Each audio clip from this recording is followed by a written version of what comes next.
नमस्कार दोस्तों, स्वागत है आपका इलेक्ट्रो साइंस चैनल में। आज हम सीखने वाले हैं कि 3S BMS को टेस्ट कैसे करना है।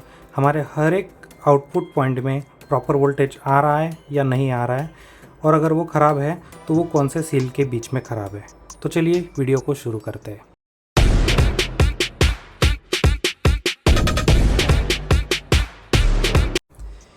ये है हमारा 3S BMS, यानी 3 सीरीज़ में 3.7 वोल्ट के सेल्स लगा के चार्ज करने वाला BMS। इसमें हम 12 से 15 वोल्ट का इनपुट दे सकते हैं और आउटपुट भी हमें 12 वोल्ट मिलता है। और यहाँ पे हम तीन सेल को सीरीज़ में कनेक्ट कर देते हैं। हमारे पास बहुत सारे अलग अलग टाइप के BMS भी होते हैं, जैसे कि ये है हमारा सिंगल सेल वाला BMS। इसमें हम single 3.7 volt lithium ion battery को भी चार्ज कर सकते हैं। ये है हमारा TP4056 मॉड्यूल, जिसमें हमें इनबिल्ट बैटरी प्रोटेक्शन का सेक्शन मिलता है। इसमें भी हम single 3.7 volt lithium ion battery को ही चार्ज कर सकते हैं। इनमें से आज हम सीखेंगे कि हम 3S BMS को कैसे टेस्ट कर सकते हैं कि हमारा BMS अच्छे से चल रहा है या बहुत सारे सब्सक्राइबर्स का कमेंट आया था कि सर बताइए BMS को कैसे टेस्ट करना है, तो इसीलिए आज हम आपके लिए लेके आए हैं यही वीडियो। सबसे पहले आपको लेना है एक DC 12 वोल्ट का फीमेल जैक, जिसको हम पॉजिटिव और नेगेटिव वायर के हिसाब से हमारे BMS के ऊपर नेगेटिव और पॉजिटिव के हिसाब से सोल्डर कर देंगे।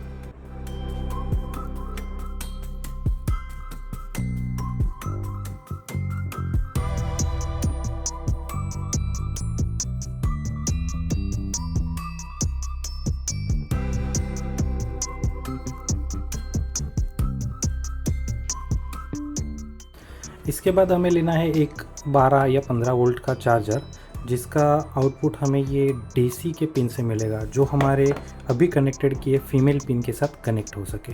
तो इसे हम कनेक्ट कर देंगे और हमारे चार्जर को हम हमारे बोर्ड में कनेक्ट करेंगे, ताकि हमारे BMS में प्रॉपर तरीके से 12 या 15 वोल्ट जो भी आपने सिलेक्ट किया है उस तरीके से पावर आ जाए। उसके बाद हम उसको टेस्ट कर सकते हैं।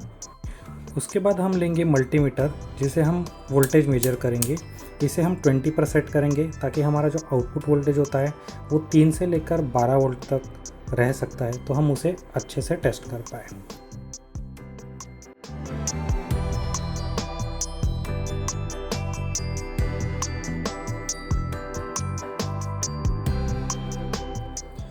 अगर आप BMS को नोटिस करेंगे तो यहाँ पे आपको 0 वोल्ट लिखा हुआ दिखाई देगा। 0 वोल्ट उसका मतलब होता है ये हमारे BMS का नेगेटिव पॉइंट है। तो जो हमारा 3S BMS होता है, जिसमें 3 सेल लगते हैं, उसमें पहला नेगेटिव पॉइंट जो होता है वो यहाँ पे कनेक्ट होता है, सेकंड पॉजिटिव पॉइंट यहाँ पे, थर्ड यहाँ पे, और फोर्थ जो एक्चुअल पॉजिटिव पॉइंट होता है वो यहाँ पे कनेक्ट होता है। इसलिए ये हमारा नेगेटिव पॉइंट है, ये फर्स्ट पॉजिटिव, सेकंड पॉजिटिव और ये थर्ड पॉजिटिव। हमने हमारे केस में 15 वोल्ट का चार्जर यूज़ किया है। अगर आप 12 वोल्ट का बैटरी पैक यूज़ करते हो तो उसमें चार्ज करने के लिए 15 वोल्ट एक सफिशिएंट पावर है, इसीलिए आप 15 वोल्ट का यूज़ कर सकते हो। तो यहाँ पे हम जब इसको चेक करेंगे तो हमारे मल्टीमीटर का नेगेटिव पॉइंट हम इस पे लगाएंगे और बाकी का पॉजिटिव वोल्टेज यहाँ पे चेक करेंगे। हमारा जो लिथियम सेल होता है वो 3.7 वोल्ट होता है, तो हमारा 0 वोल्ट टू 4 वोल्ट के बीच में 3.7 वोल्ट के आसपास वोल्टेज आना चाहिए। अभी हमारे केस में हमें दिख रहा है 3.27, जो कि 3.7 वोल्ट के एग्जैक्ट बराबर है। अभी हमारे पास यहाँ पे बैटरी कनेक्टेड नहीं है, इसीलिए हमारे ये जो वोल्टेज कंट्रोल करने वाले ICs और ट्रांजिस्टर्स है वो पूरा करंट नहीं भेज रहे, इसीलिए हमें 3.27 दिख रहा है, जो कि बराबर है। वही तरीके से हम सेकंड वोल्टेज देखेंगे हमारे सेकंड पॉजिटिव की कनेक्शन से, जो हमें 7.2 वोल्ट बता रहा है, जो कि हमारे 8.4 वोल्ट जो कि एक्सपेक्टेड आउटपुट है उसके ऑलमोस्ट आसपास है। तो हमारा ये पॉइंट भी सही है। और वही तरीके से हम अगर देखें तो हमारा थर्ड जो कि 12.6 होना चाहिए, वहाँ पे हमें 14.10 वोल्ट दिख रहा है। अभी हमने यहाँ पे 15 वोल्ट का चार्जर यूज़ किया है, उसी वजह से हमें यहाँ पे 14 वोल्ट का आउटपुट दिख रहा है, जो कि सही है। तो इसी तरीके से आप अगर ये कौन से भी एक पॉइंट में आपको आउटपुट गलत दिखता है तो आपका BMS वहाँ पे ख़राब है।